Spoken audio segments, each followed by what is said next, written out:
نحمدہ ونصلی ونسلم علی رسولہ النبی الکریم۔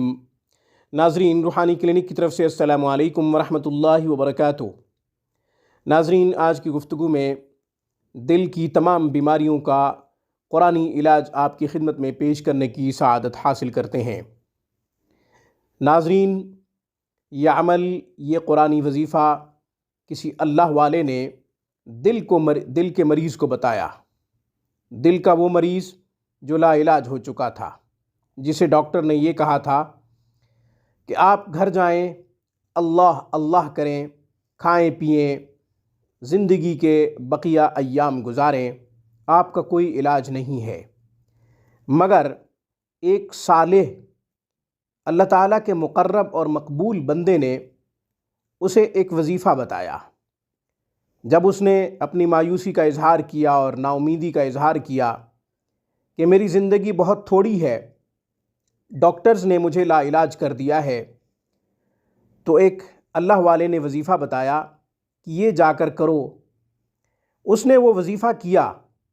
وظیفہ کرنے کے بعد کئی سال تک وہ زندہ رہا، تندرست رہا، صحت یاب رہا، اور اس نے لمبی زندگی پائی۔ دل کی تمام بیماریاں ختم ہو گئیں۔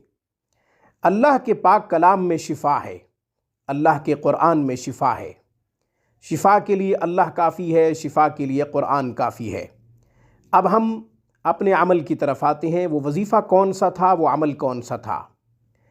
آیت نمبر 112 سورہ ہود، فاستقم کما امرت ومن تاب معک، فاستقم کما امرت ومن تاب معک، فاستقم کما امرت ومن تاب معک۔ اسے توجہ کے ساتھ 11 مرتبہ ہر نماز کے بعد پڑھا کیجیے۔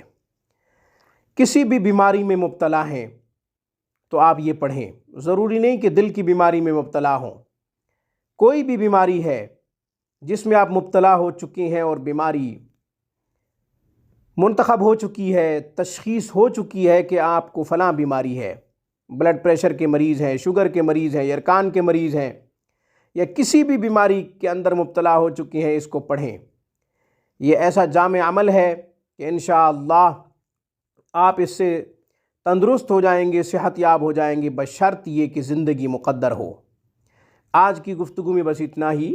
السلام علیکم ورحمۃ اللہ وبرکاتہ۔